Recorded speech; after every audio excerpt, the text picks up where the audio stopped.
Hello guys, आप सभी साथियों का स्वागत है आपके अपने यूट्यूब चैनल टॉपर्स इन पर। तो बहुत सारे छात्र जो हैं बहुत परेशान हैं, जो बीएड के छात्र हैं। देखो, एक चीज़ तो मैं सबसे पहले बता दूं कि बहुत सारे जो बीएड छात्र हैं जिनके पास पर्याप्त पैसा है, पर्याप्त समय है, वो लोग जो है डीएलएड में एडमिशन लेने जा रहे हैं। ये बात बिल्कुल सही है, क्योंकि आप लोगों ने भी देखा होगा कि तकरीबन जो है 1.5 लाख फॉर्म भी नहीं भरे गए थे जहाँ पर डीएलएड में बीएड को प्रायोरिटी से बाहर करने के बाद में वो जो फॉर्म की संख्या है वो 5,20,000 पहुंच गई।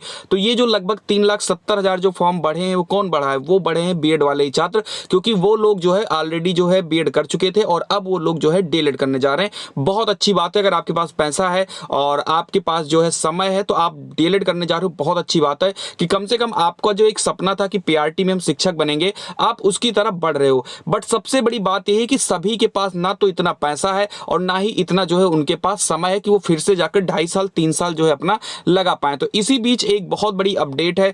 अपडेट ये है कि जो बीएड के छात्र हैं, जो बीएड के कई सारे संगठनों के छात्र हैं, वो लगातार एक सूत्रीय मांग पर अपना काम कर रहे हैं कि ऑर्डिनेंस जो है सरकार लाए और हम लोग जो है उस पर जो है काम कर पाए। और ऑर्डिनेंस आ जाएगा तो बीएड को पीआरटी में शामिल कर दिया जाएगा। तो कहीं ना कहीं बहुत सारे छात्र ऐसे हैं जो अपनी लड़ाई को लड़ रहे हैं, चाहे वो सड़क पर लड़ाई हो, चाहे वो कहीं पर भी हो, अपनी लड़ाई को लड़ रहे हैं कि बीएड पीआरटी में शामिल हो जाए। कानूनी रूप से भी जो है छात्र लड़ रहे हैं, सुप्रीम कोर्ट में भी याचिका दाखिल हो रही है कि कहीं ना कहीं जो बीएड है उसको पीआरटी में शामिल किया जाए। फिलहाल कल आपने देखा 5 सितंबर को एक बहुत बड़ी महापंचायत बालसन चौराहे प्रयागराज पर की गई, जिसमें सबसे अच्छी बात यह रही कि सारे संगठन के छात्र, यानी कहने का मतलब बीएड के जो छात्र थे उसमें कई सारे संगठन बने हुए थे, उसके सभी नेतृत्वकर्ता एक साथ एक मंच पर आए। सभी लोगों ने अपनी बातों को रखा। सभी लोगों ने कई सारे जो यहाँ पर सवाल सभी के दिमाग में थे कि आगे क्या किया जा सकता है बीएड की तरफ से, तो उस पर कहीं ना कहीं जो है एक जो है पूर्ण विराम लग गया है। और सभी लोगों ने मिलकर अब एक चीजें तय की है और ये तय की है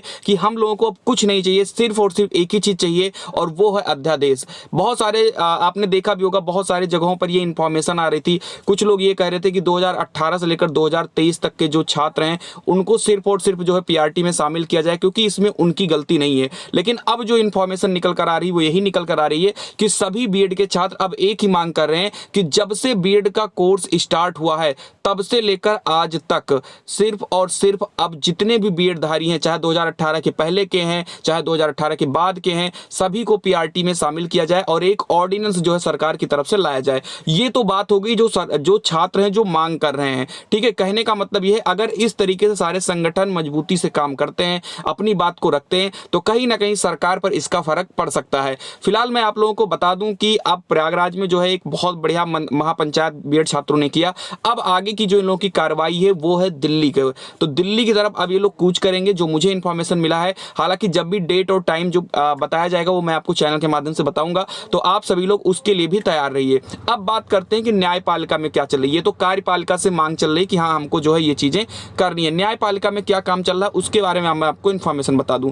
कल मैंने आपको एक वीडियो के माध्यम से बताया था कि देवेश शर्मा जी के द्वारा एक याचिका जो है दाखिल कर दी गई है, और वो याचिका दाखिल की गई है क्लेरिफिकेशन याचिका। क्लेरिफिकेशन का मतलब यही है कि जो ये 11 अगस्त 2023 को जो ऑर्डर आया है वो कहां कहां प्रभावी होगा, क्योंकि बहुत सारे जो छात्र हैं वो बहुत ज्यादा परेशान है। और परेशान इसीलिए हैं कि पता नहीं हम बिहार शिक्षक भर्ती में वैलिड रहेंगे, छत्तीसगढ़ में वैलिड रहेंगे, राजस्थान में रहेंगे, एमपी में रहेंगे या कहां रहेंगे। तो ये एक क्लेरिफिकेशन याचिका, जिसमें जो सुप्रीम कोर्ट के जज हैं वो ये बताएंगे कि हाँ, ये जो है जो ऑर्डर आया है ये नई भर्तियों के लिए है या फिर ये पुरानी भर्तियों के लिए है। तो ये काफी इंपॉर्टेंट हो जाता है। बाकी अभी और भी याचिकाएं पढ़ सकती हैं सुप्रीम कोर्ट में, तो जो भी इंफॉर्मेशन होगी वो मैं आपको चैनल के माध्यम से बताऊंगा। तो अगर आप चाहते हो कि बिल्कुल सही तरीके से आपको सारी इंफॉर्मेशन मिले तो चैनल को आप जरूर सब्सक्राइब कर लीजिए, और जो भी संगठन के लोग, बीएड के छात्र के जो भी लोग बताएंगे वो आपको मैं इंफॉर्मेशन दूंगा। तो चैनल को सब्सक्राइब करिए।